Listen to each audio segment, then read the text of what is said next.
बिस्मिल्लाहिर्रहमानिर्रहीम एंड अस्सलाम वालेकुम। मेरा नाम डॉक्टर सोमिया इक़्तिदार है and I am working as associate professor of medicine at King Edward Medical University. गर्मियों का मौसम है और साथ ही बरसात का मौसम भी है, और जब बहुत गर्मी शदीद ज़ोरों में पड़ रही होती है तो लोगों का दिल चाहता है कि वाटर एक्टिविटीज़ में इन्वॉल्व हों, जिसमें स्विमिंग सबसे सर फहरिस्त है। लेकिन अब मुझे बहुत सारे मैसेजेस पेशेंट्स के, जानने वालों के, फ्रेंड्स के, कॉलीग्स के आ रहे हैं कि इज़ स्विमिंग सेफ़। बिकॉज़ आपने देखा कि लाहौर में एक नौजवान की डेथ भी हुई जिसमें निगलेरिया, जो कि एक पानी के ज़रिए फैलने वाला जरासीम है, उसकी तस्दीक हुई थी। कराची से भी हमारे पास 6 से 7 अमवात की इत्तला है कुछ पिछले सालों में, जिसमें निगलेरिया की वजह से डेथ हुई है। निगलेरिया एक ऐसा जरासीम है, जैसे मुख्तलिफ़ टाइप्स होती हैं जरासीम की, वायरसेस हैं, बैक्टीरिया हैं, प्रोटोज़ोआ है, तो ये अमीबा है। और ये अमीबा पानी में जो है ये स्विम करते हैं, शक्ल बदलते रहते हैं, जेली लाइक मटेरियल की तरह इनकी शेप होती है। आंखों से नज़र नहीं आते, इन्हें हम लैब में माइक्रोस्कोप के नीचे ही देखते हैं। लेकिन इनकी ये ख़ासियत है कि ये इंसानों को इफ़ेक्ट कर सकते हैं, उनको इन्फेक्ट करते हैं नाक के रस्ते जिस्म में दाखिल होकर। तो जब आप स्विमिंग करते हैं और अगर आपने नोज़ क्लिप का इस्तेमाल नहीं किया, तो जब आप डुबकी लगाते हैं तो ये पानी आपके नाक में जाके आपकी ब्रेन में इन्फेक्शन कर सकता है। निगलेरिया को ब्रेन ईटिंग अमीबा भी कहते हैं, क्योंकि ये हमारे दिमाग के सेल्स को और दिमाग की झिल्ली को मुतासर करता है, और इसकी अलामात गर्दन तोड़ बुखार की अलामात जैसी होती हैं, जिसे मेनिंजाइटिस कहा जाता है, जिसमें तेज़ बुखार होता है, उल्टी और मतली की कैफियत होती है, सर में शदीद दर्द होती है, जो गर्दन के पट्टे हैं उनमें खिंचाव महसूस होता है, रोशनी बुरी लगती है।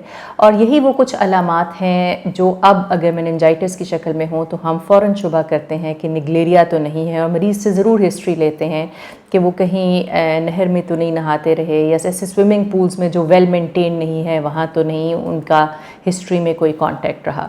इसके अलावा जो पानी के सोर्सेज़ हैं, जो ख़ास तौर पे गर्म पानी के सोर्सेज़ हैं, उसमें ये अमीबा पाया जाता है गर्मियों के मौसम में।